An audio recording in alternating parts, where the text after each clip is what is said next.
काली रात, काला अंधेरा, बादलों का भारी गर्जन, तेज हवाएं पेड़ों को झकझोर रही थी। एक पुराना रथ कीचड़ से भरी सड़क पर संघर्ष कर रहा होता है। चमकती बिजली हर कुछ सेकंड में दृश्य को रोशन कर देती है।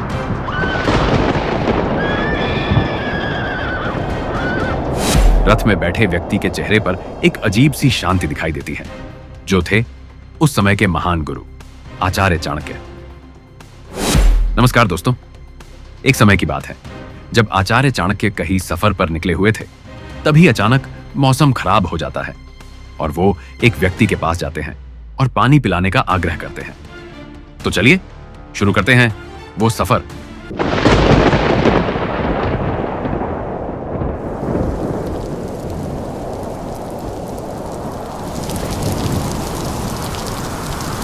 आचार्य चाणक्य के रथ का पहिया अचानक टूट कर गिर जाता है और कर धड़ाम की आवाज आती है। घोड़े बिदक जाते हैं।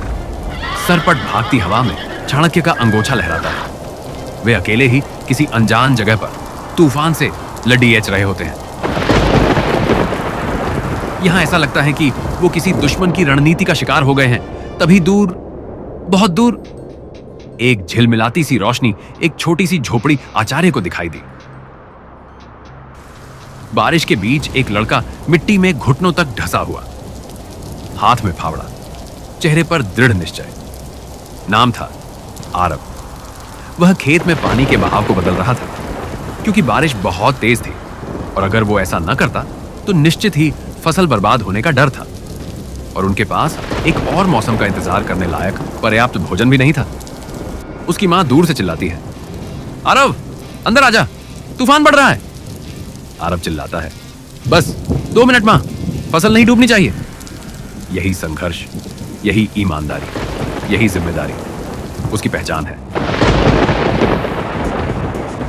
चाणक्य भयंकर बारिश से लड़ते हुए उसके पास जाते हैं। चाणक्य थकान भरी आवाज में उससे बोलते हैं, बेटा थोड़ा पानी मिलेगा, मैं बहुत थका हूं। आरव तुरंत काम रोककर उनके पास जाता है, हाथ धोता है, पानी निकालता है और कहता है, प्यासे को पानी देना इंसानियत है साहब, इसमें पूछने की क्या जरूरत है। चाणक्य उसकी आंखों में देखते हैं, साफ, ईमानदार, बिना किसी स्वार्थ के। वे मुस्कुराते हैं, बहुत हल्के, बहुत दुर्लभ तरीके से। आरव चाणक्य को अपने छोटे टूटे हुए घर में ले जाता है, जहां छत से पानी टपक रहा होता है। दिया हवा से बार बार बुझने की ओर होता है, लेकिन घर में एक अजीब सी गर्मी और शांति है। आरव की मां खाना परोसती है, खिचड़ी, दाल और थोड़ा सा गुड़।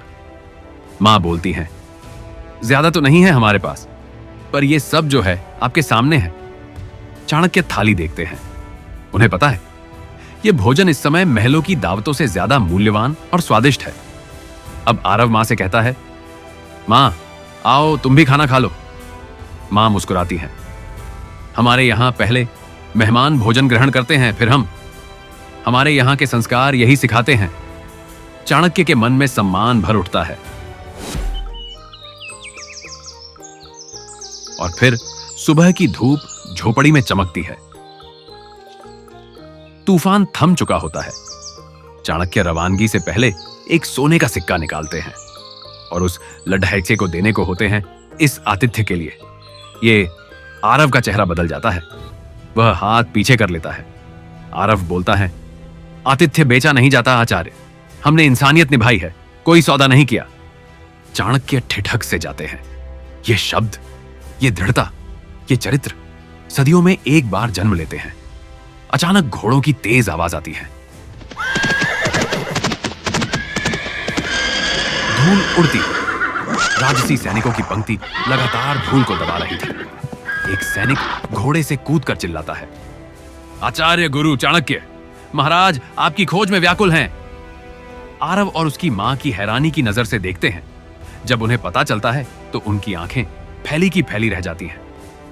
आरव एक कदम पीछे हटता है, फिर अचानक चाणक्य के पैर छूता है। मुझे क्षमा करें आचार्य, मैं आपको पहचान नहीं पाया। चाणक्य उसे उठाते हैं, वो गर्व के साथ उसके देखते हैं। ईमानदार लोग इंसानों को पहचानने के लिए नाम नहीं, दिल चाहिए। और तुम्हारा दिल बेहद पवित्र है आरव। क्या तुम तक्षशिला में शिक्षा प्राप्त करना चाहोगे? राजनीति, न्याय, प्रशासन, युद्ध कला सब सीखोगे। मानो आरव की सांसें थम सी जाती हैं। उसकी आंखों से आंसू छलकने लगते हैं। हे आचार्य, ये तो मेरा सपना है।